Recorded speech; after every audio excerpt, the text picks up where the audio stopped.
1857। ये वर्ष भारत के इतिहास में एक ऐसे विद्रोह के रूप में याद किया जाता है जो केवल एक विद्रोह नहीं था, बल्कि आज़ादी की पहली लड़ाई थी। ब्रिटिश ईस्ट इंडिया कंपनी, जो व्यापार करने के बहाने भारत आई थी, धीरे धीरे पूरे देश के राज्यों को अपने कब्जे में कर रही थी। पर उनके शासन ने भारतीयों को केवल पीड़ा और अपमान दिया, और इसी असंतोष से जन्मा 1857 का विद्रोह।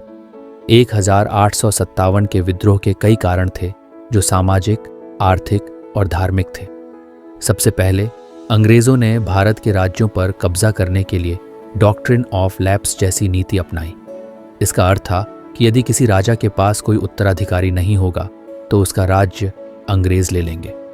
इस नीति का शिकार झांसी की रानी लक्ष्मीबाई, अवध के नवाब और कई अन्य राज्य हुए। एक और बड़ा कारण था आर्थिक शोषण।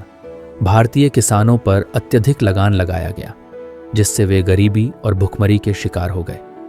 उद्योगों पर प्रतिबंध लगाकर अंग्रेजों ने अपने माल को बढ़ावा दिया, जिससे कई कारीगर और शिल्पकार बेरोजगार हो गए। धार्मिक और सामाजिक कारण भी इस विद्रोह में महत्वपूर्ण थे।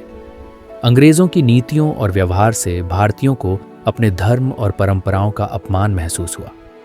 एनफील्ड राइफल के नए कारतूस, जिनमें गाय और सूअर की चर्बी का उपयोग होता था, भारतीय सैनिकों की धार्मिक भावनाओं को ठेस पहुंचाने वाले थे। विद्रोह की शुरुआत मेरठ से हुई, जब भारतीय सैनिकों ने इन कारतूसों का विरोध किया। उन्हें कठोर सजा दी गई, लेकिन यह सजा अंग्रेजों के खिलाफ विद्रोह की चिंगारी बन गई।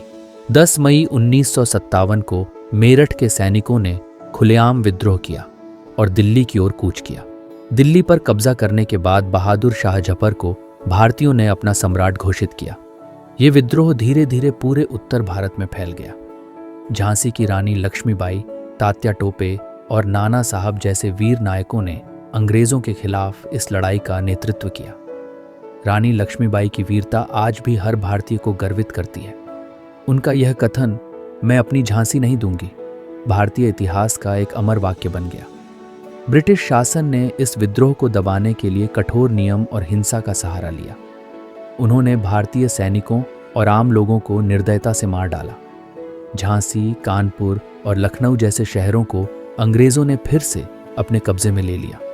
हालांकि यह संगठित विद्रोह कुछ कारणों से असफल रहा। इसका सबसे बड़ा कारण नेतृत्व और आधुनिक हथियारों की कमी थी। लेकिन इस विद्रोह ने स्वतंत्रता संग्राम के रूप में एक नई दिशा दी।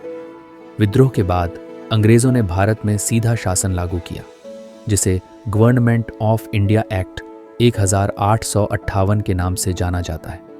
पर इसने भारतीयों के मन में आज़ादी की आग को और प्रज्वलित कर दिया। 1857 का विद्रोह हमें सिखाता है कि एकता और साहस के साथ हम किसी भी शक्ति का सामना कर सकते हैं। यह आज़ादी की पहली लड़ाई थी, जो भारत के इतिहास का स्वर्णिम अध्याय है।